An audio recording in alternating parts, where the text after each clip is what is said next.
Salam, hər vaxtınız xeyir olsun. Mən Rəvanə Asiman, Azərbaycan dili və ədəbiyyatı müəllimiyəm.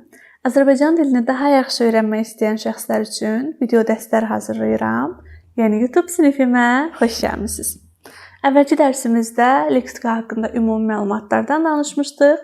Bu dərsimizdə isə tək mənalı sözlər, çox mənalı sözlər və amonimlər haqqında danışmaq istəyirəm. Bir çoxlarınız çox mənalı sözlər və amonimləri bir-birindən ayırmaqda çətinlik çəkirsiniz. Lakin bu dərsdən sonra çox mənalı sözlər və amonimləri fərqləndirmək sizin üçün daha rahat olacaq. Qeyd dəftərinizi və qələminizi götürün, başlayaq. Gəlin əvvəlcə zehnimizdə hər mövzunu öz rəflərinə yerləşdirək. Bilək görək tək mənalı sözlər nədir, çox mənalı sözlər nədir, amonimlər nədir? Hər birini ayrı-ayrılıqda öyrənək, daha sonra isə fərqlərinə baxaq. Başlayaq. Tək mənalı sözlərdən danışaq. Bir sözün sadəcə bir mənası varsa, bir leksik mənası varsa, bir leksik məna. O söz tək mənalı sözdür. Adından da göründüyü kimi. Sadəcə bir mənası var. Məsələn, mən sözü. Mən sözünün sadəcə bir mənası var. Traktor, yaxud stəkan və yaxud da yaza bilərik 7 və s. Bu sözlərin sadəcə bir mənası var. Necə mənası var? Bir leksik mənası var. Həqiqi mənası var. Yəni sözün məcazi mənası olmamalıdır tək mənalı olması üçün. Əgər bir sözün bir leksik mənası var və eyni zamanda da o sözün çoxlu məcazi mənaları varsa, o söz tək mənalı söz ola bilməz. Tək mənalı sözün sadəcə bir leksik mənası olmalıdır. O məna da həqiqi mənada işlənməlidir. Tək mənalı sözlər məncə aydındır. Tək mənalı sözlərdə nəyə diqqət edin? Bəzən düşünə bilərsiniz ki, bu sözün sadəcə bir mənası var, lakin məcazi mənasını orada ağlınıza gəlməz, amma o sözün məcazi mənası da ola bilər. Nümunə deyəcəm, nümunədə tam aydın olacaq sizin üçün. Məsələn, kitab sözü yazıram. İlkin baxışda bizim ağlımıza gəlir ki, kitab sözünün sadəcə bir leksik mənası var. Deməli, kitab sözü tək mənalı sözdür. Kitab sözünün baxaq görək məcazi mənada işləndiyi məqam varmı? Məsələn, yazıram riyaziyyat kitabı.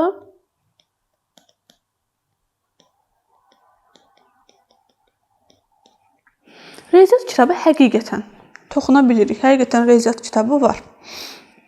Bir də var yazıram ki, ömür kitabı. Ömür kitabı. Ömür kitabı real bir kitab deyil. Bu məcazi mənada işlənib. Lakin bu həqiqi mənada işlənib. Əgər bir sözün həm həqiqi, həm məcazi mənası varsa, deməli artıq sözün mənaları çoxdur. Tək mənalı sayılmır. Yadınızda olsun. İlkin baxışda tək mənalıya bənzəyə bilir, lakin diqqətlə düşünəndə, diqqətlə baxanda görürük ki, sözün məcazi mənası da var. Deməli, bu söz tək mənalı söz deyil. Və yaxud da maşın sözü. Maşın. İlk baxışda düşünürük ki, maşın sözünün bir mənası var. Lakin maşın sözü məcazi mənada da işlənə bilir. Məsələn, təxribat maşını. Təxribat maşını. Məcazi mənada işlənib. Əgər bir sözün həm həqiqi, həm məcazi mənası varsa, deməli bu söz tək mənalı ola bilməz. Tək mənalıda sözün bir leksik mənası olmalıdır və həqiqi mənada işlənməlidir. Tək mənalı sözlər məncə hər birinizə aydın oldu. İndi danışaq çoxmənalı sözlər haqqında. Deməli, çoxmənalı sözlər necə yadda saxlayırsınız? Yazıram, bax, bir dənə söz nəzərdə tutun. İndi o söz nümunə yazacağam daha sonra. O sözün bir həqiqi mənası var. O biri mənaları məcazi mənalardır. Məcazi. Sözün bir əsas mənası var, bir də ondan törəyən məcazi mənaları var. Yəni çox mənalı adına baxırıq, sözün çox mənaları var. Yəni burada fərqli mənalardan söhbət getmir. Eyni mənanın müxtəlif çalarlarından söhbət gedir. Yəni biri həqiqidir, digərləri isə məcazi mənalardır. Məsələn, nümunə olaraq yaza bilərik qol sözünü. Qol. İnsanın qolu. İnsanın qolu həqiqi mənadadır. Həqiqətən insanın qolu var. Bir də yazıram çayın qolu. Çayın həqiqətən ətdən qandan ibarət qolu olmur ki, bu məcazidir. Və yaxud da ağacın qolu məcazidir. Yəni sözün bir mənası həqiqidir, yerdə qalan mənaları məcazidir. Belə olduqda həmin söz necə adlanır? Həmin söz çoxmənalı söz adlanır. Məsələn, qol sözü çoxmənalıdır. Onun bir həqiqi mənası var, bir neçə məcazi mənada işlənir. Daha sonra ağız sözünü yaza bilərik nümunə olaraq. Ağız. Pişiyin ağzı, bilirik ki, pişiyin ağzı həqiqətən var. Pişiyin ağzı. Bu həqiqi mənada istifadə olunur. Bir də var yazırıq ki, qapının ağzı. Qapının ağzı. Bunu silək. Aha. Qapının ağzı və yaxud da torbanın ağzı. Bilirik ki, qapının və torbanın ağzı həqiqi mənada deyil, məcazi mənadadır. Deməli, bu söz necə sözdür? Çoxmənalı sözdür. Qol sözü necə sözdür? Çoxmənalı sözdür. Yəni sözün bir həqiqi mənası var, bir də həmin söz məcazi mənalarda işlənə bilir. Belə. Daha sonra yaza bilərik nümunə olaraq. Son olaraq bunu da yazım. Ağ sözünü yazaq. Ağ sözü həqiqi mənada ağ paltar. Ağ paltar. Paltar həqiqətən ağ rəngdədir. Qeyd eləyirəm, həqiqi. Bir də yazıram ağ yalan. Ağ yalan. Yalan həqiqətən ağdırmı? Həqiqətən ağ deyil, məcazi mənada istifadə olunur. Qarşısından yazıram məcazi. Deməli, ağ sözdə necə sözdür? Çoxmənalı sözdür. Eynindən qara sözdə belədir. Qara xəbər məsələn, orada məcazi mənada istifadə olunub. Çoxmənalı sözlər artıq düşünürəm ki, sizlərə məlum oldu. Sözün bir həqiqi mənası və o həqiqi mənadan törəyən bir neçə məcazi mənası olmalıdır. Belə. İndi yazıram çoxmənalılığın əsas şərtlərini. Çoxmənalı sözlərdə ən əsas şərt, ən vacib şərt mənalar arasında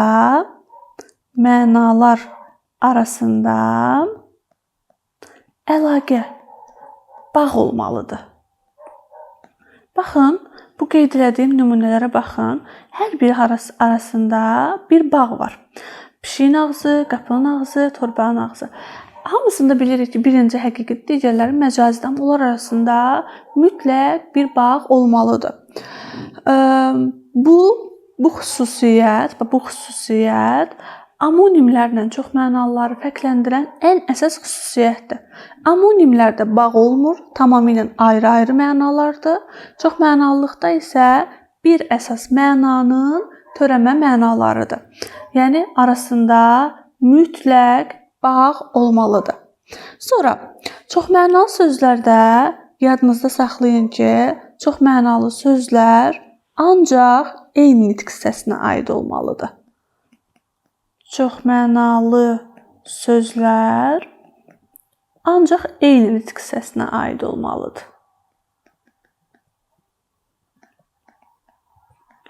Baxın, məsələn, ağ sözünün buradakı mənası ilə buradakı mənası eyni nitq hissəsinə aid olmalıdır. Fərqli nitq hissəsinə aid ola bilməz.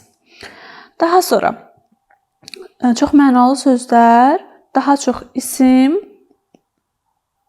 sifət, bir də feillər də özünü göstərir. Deməli, isimlər, sifətlər, feillər daha çoxmənalılıq xüsusiyyətinə malik olur. Bunu da yadda saxlayın. Təkmənalı sözlər və çoxmənalı sözlər hər ikisi aydındır. İndi danışaq homonimlərdən. Homonimlər nədir? Homonim Yunan sözüdür. Qeyd edirəm.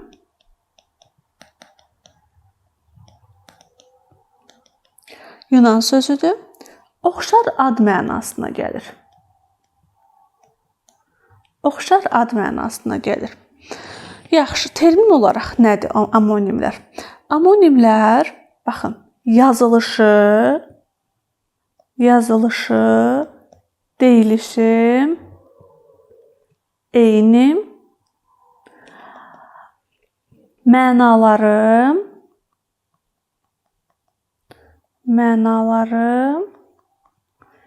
fərqli olan sözlərdir. Homonimlərdə, baxın, yazılış və deyiliş. Deyiliş deyəndə vurğunu da nəzərdə tutun. Sözün vurğusu da eyni olmalıdır.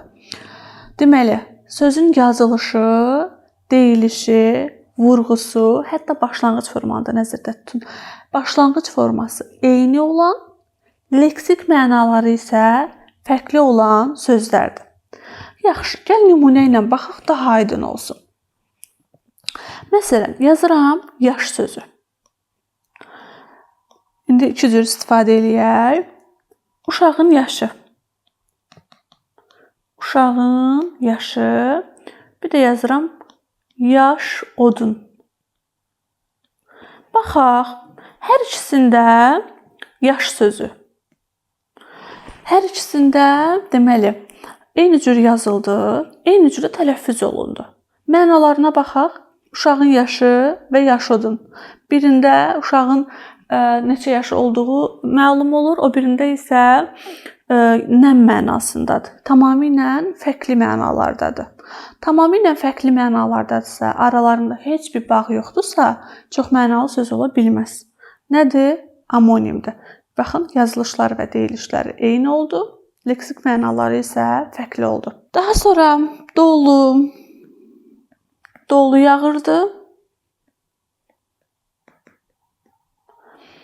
Bir də yazıram dolu bədənli.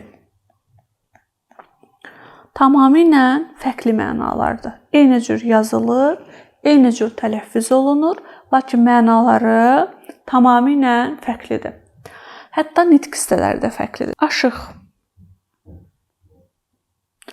Deməli, məsələn, ədəbiyyatda, şifahi xalq ədəbiyyatında biz danışırıq aşıqlar haqqında. Yazıram ədəbiyyatda bir də var aşıq sümüyü. Hər ikisi eyni cür yazılır, eyni cür tələffüz olunur, lakin mənaları tamamilə fərqlidir. Deməli, bir söz eyni cür yazılır, eyni cür tələffüz olunur, lakin fərqli mənalarda istifadə olunursa, o söz nədir? Homonimdir. Belə. Deməli, homonimlərlə çoxmənalı sözlərin əsas fərqləri nə oldu? Çoxmənalı sözlərdə sözün bir həqiqi mənası olurdu, digər mənaları isə sözün məcazi mənaları idi.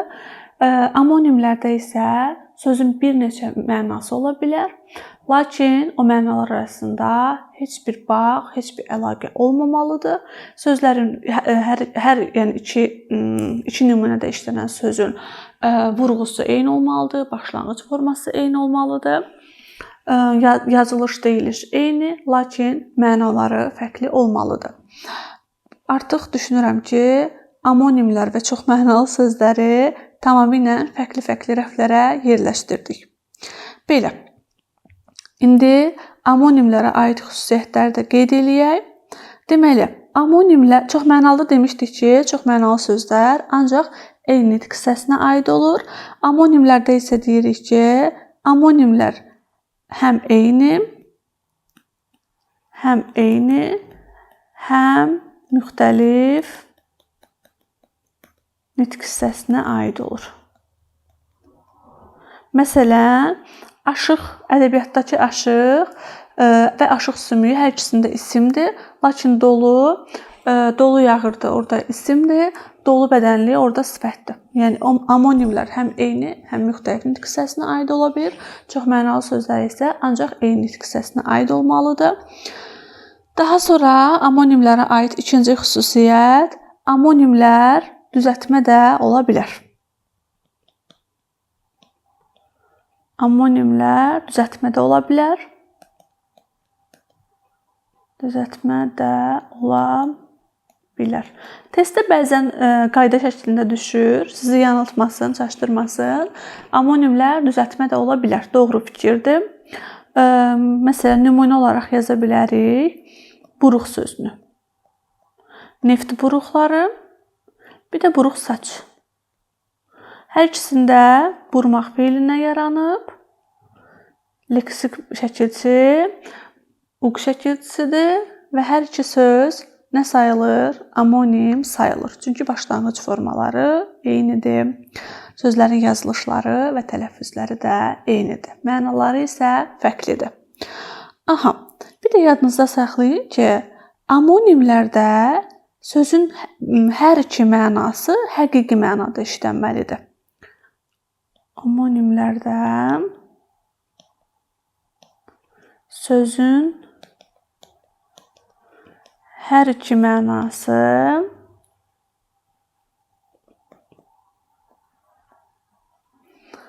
həqiqi mənada işlənməlidir. Həqiqi mənada işlənməlidir. Bunu da yadınızda saxlayın. Çox mənalı sözlərdə isə sadəcə biri həqiqidir, digər mənaları isə məcazi mənada işlənirdi. Belə. Artıq çox mənalı sözlərlə amonimləri fərqləndirə bildik. Keçək növbəti hissəyə.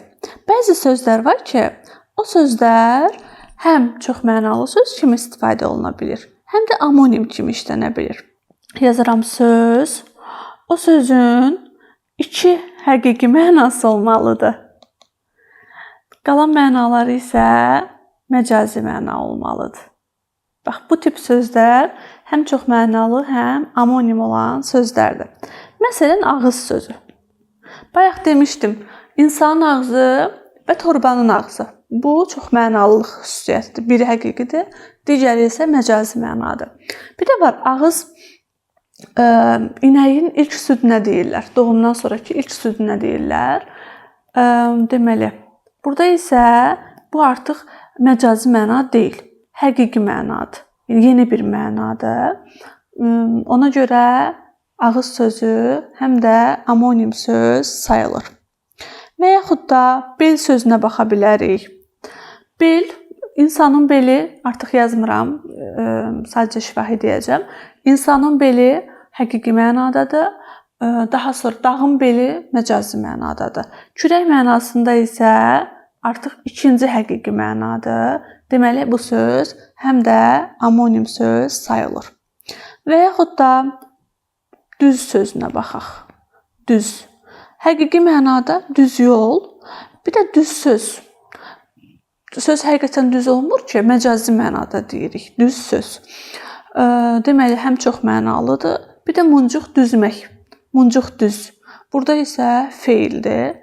Yəni artıq yeni bir mənadır, yeni bir həqiqi mənadır. Deməli, muncuq düz. Düz. Yeni bir məna olduğu üçün, yeni həqiqi məna olduğu üçün bu söz həm də nə sayıldı, həm də amonim sayıldı. Deməli, həm çox mənalı, həm də amonim kimi işlənən sözləri artıq qeyd elədim. İndi danışaq amonim sayılmayan sözlər haqqında.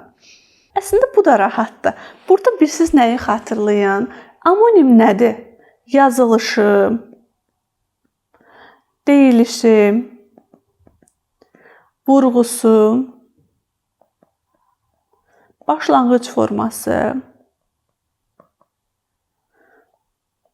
forması eyni. Deməli, leksik mənası fərqli.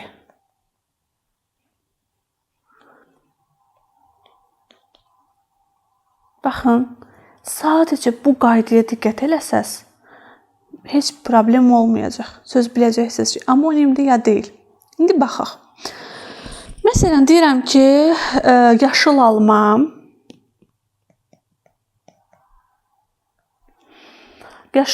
bir də var deyirəm ki, qələmi alma.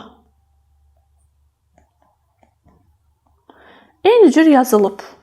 Eyni cür tələffüz olunubmu? Alma və alma. Eyni cür tələffüz olunmayıb. Baxın, bu şərti ödəmədi. Vurğu fərqlidir, bu şərti də ödəmədi. Diqqət elədiniz. Başlanğıc formaları eynidir, yazılışları eynidir. Lakin bu iki şərt ödəmədiyi üçün bu söz amonim sayılmır. Yəni, əgər sözlərdə vurğu fərqli hecalardadırsa, o söz amonim sayılmır, amoqraf sayılır. Deməli, amonim sayılmayan sözlərdə dedik ki, vurğu fərqlidirsə, o söz amonim sayılmayacaq. Eyni cür yazılsa da amonim sayılmır. Məsələn, nərə sözünə baxaq. İki cür nərə sözü var da. Birində tələffüz belədir, birində isə tələffüz belədir. Uzanma olmayan balığın adıdır.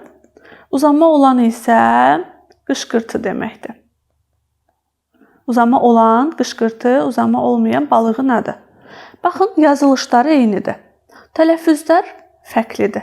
Amonimlər nə idi? Yazılışları eyni olsun, tələffüzləri də eyni olsun, mənaları fərqli olsun. Tələffüzləri fərqli olduğu üçün bu sözlər də amonim sayılmadı. Bunu da yadda saxlayın. Daha sonra bəzi sözlər var ki, deyilişləri eyni olur, yazılışları fərqli olur. Məsələn, mətin sözü var, bir də mətin sözü var. Mətin, məsələn, Azərbaycan dili suallarında mətinlər var, hissələr. Mətin, deməli, yazılışı mətindir. Baxın, burada i yoxdur. Amma burada i var. Yazılışlarında fərq var. Tələffüzləri eynidir. Tələffüzü düşünüb deyə bilərik ki, bəlkə amonimdir. Amma yazılışlarına baxın, birində i yoxdur, birində isə i var. Amonimlər nə idi? Yazılışı və deyilişləri eyni olmalıydı, mənaları fərqli olmalıydı. Bu da yazılışları eyni olmadığı üçün amonim sayılmadı. Bunu da yadda saxlayın. Bu tipli sözlər paronimlər adlanır. Belə, daha sonra yazılışı və deyilişi eyni, başlanğıc forması fərqli olan sözlər, yəni amoformlar. Yazıram, sözümü yara çatdır. Sözümü yara çatdır. Bir də yazıram, əli yara olmuşdu. Hər ikisi ilkin baxışda eyni sözə oxşuyur. Eyni cür yazılıb baxırıq ki, yazılışı eynidir. Tələffüzü də eynidir. Bəs başlanğıc forması, baxaq. Başlanğıc forması sözün kökü yardır. A qrammatik şəkilçidir. Başlanğıc forma qrammatik şəkilçiyə qədər olan hissədir. Bir də əli yara olmuşdu. Sözün kökü yar, A leksik şəkilçi, başlanğıc forma isə burada qrammatik şəkilçi olmadığı üçün bütün söz başlanğıc formada sayılır. Deməli, bu iki sözün başlanğıc forması fərqli olduğu üçün bu sözlər amonim sayılmayacaq. Bunu da yadda saxlayın. Amonim olması üçün yazılışı, deyilişi, vurğusu, başlanğıc forması eyni olmalıdır. Mənaları isə tamamilə fərqli olmalıdır. Belə. Bir də amonim sayılmayan sözlərdə bunu yadınızda saxlayın ki, biri ümumi, digəri xüsusi isim kimi işlənibsə, bu sözlər amonim sayılmayacaq. Məsələn, yazıram, elimizə bahar gəldi. Elimizə bahar gəldi. Bir də yazıram, bahar obrazın adı idi. Aha, elimizə bahar gəldi, yəni yaz gəldi. Burada ümumi isimdir. Burada isə xüsusi isimdir. Biri ümumi, digəri xüsusidirsə, bu sözdə amonim sayılmır. Bu da dediyi amonim sayılmır. Belə tək mənalı sözlər, çox mənalı sözlər və amonimlər haqqında bu qədər. Əgər hər hansı sualınız, sözünüz, şərhiniz olarsa, rəylər hissəsinə mütləq qeyd eləyin. Hələlik bu qədər. Xudahafiz.